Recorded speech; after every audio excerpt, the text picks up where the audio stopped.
Et donc bonjour tout le monde, j'espère que vous allez tous très bien aujourd'hui. On se retrouve pour une nouvelle vidéo comme vous avez pu voir sur le titre et sur la miniature. Aujourd'hui on va parler de The Umbrella Academy saison 3 qui était sortie du coup mercredi il y a 2 jours. Vous avez eu une vidéo réaction au dernier épisode d'hier. Et aujourd'hui on va reparler de cette fin de la saison 3 précisément. On va un peu revenir sur ça parce qu'il y a eu énormément de dénouements pour la saison 4 aussi, beaucoup de questions. Et c'est vrai que certaines personnes n'ont pas forcément compris, c'était un petit peu what the fuck. Il y a eu aussi une petite scène post-générique, on va surtout revenir sur cette scène post-générique, mais sur un petit peu aussi toutes les questions qu'on se pose à la fin de cette saison 3. Alors bien évidemment il y aura d'autres vidéos théories qui arriveront plus tard sur la chaîne où vraiment je prendrai théorie par théorie, enfin question par question, et j'essaierai de vous décortiquer tout ça et vous proposer ma théorie pour cette saison 4. Pour l'instant, pour petit rappel, on n'a pas de date de sortie de la saison 4, la saison 4 n'a toujours pas été confirmée par Netflix, sera confirmée bientôt par Netflix, mais pour l'instant on ne sait toujours pas sur une saison 4. J'espère fortement qu'il y en aura une, hein. C'est vrai que tout dépend un petit peu du chiffre d'audience que va faire cette saison 3, mais je pense honnêtement qu'il y aura une saison 4, mais pour l'instant on n'a aucune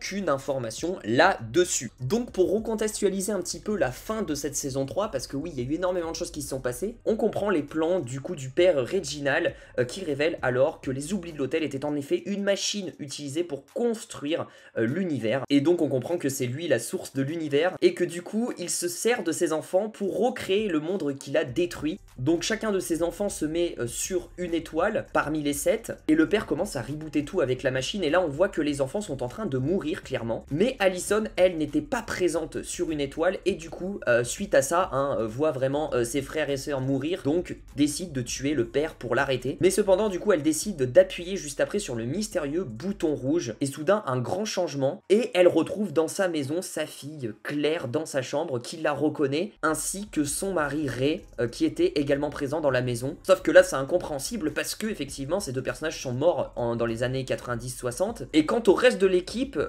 ils se réunissent et ils apparaissent dans un parc commémoratif d'obsidienne qui aurait été inauguré par Monsieur Reginald Hargreaves le 1er octobre 1989, le jour où tous les enfants adoptifs sont nés. Et donc on peut apercevoir Luther qui est revenu à la vie et avec son corps d'origine, perdant du coup tous ses muscles de singe qui lui avaient été donnés par l'accident avant la première saison. Mais on se rend compte qu'il manque un personnage, et c'est le personnage de Sloane qui est la femme de Luther. Elle a disparu et on ne sait où elle est. On se rend compte aussi en parallèle que tous les personnages ont perdu leur pouvoir dans cet univers et chacun va se séparer. On a Luther d'un côté qui part à la recherche du coup de Sloane et Klaus le suit. Diego et Lila eux vont commencer leur vie ensemble, et les autres membres eux quittent également les lieux mais dans un chemin différent. Et on termine après par un plan drone où du coup on voit l'étendue du coup de cette ville là avec plein de buildings etc, des buildings au nom du Hargreaves du coup du père, et on s'approche d'un gros building et là on peut apercevoir le Sir Reginald Hargreaves et il est présent épaulé par sa femme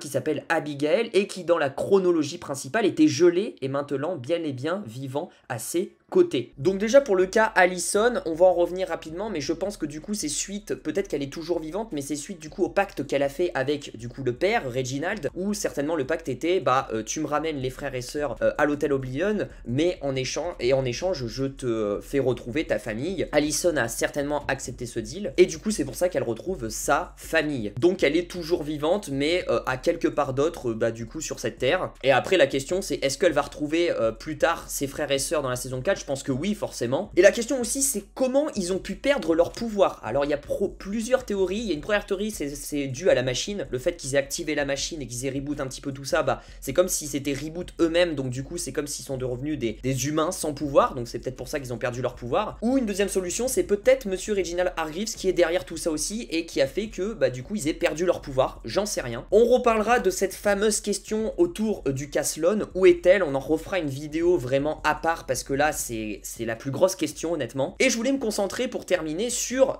cette fameuse scène post-crédit qu'on a eu après le générique, où on est tout simplement dans un train et nous voyons le personnage de Ben prendre un métro en Corée. On le voit qu'il lit un livre, qui porte des lunettes, un costume, et il sourit en attendant l'annonce du train. Et là du coup gros mindfuck total parce que effectivement je pense que c'est le Ben du coup de la Umbrella Academy qui est vivant. Vous allez me dire comment?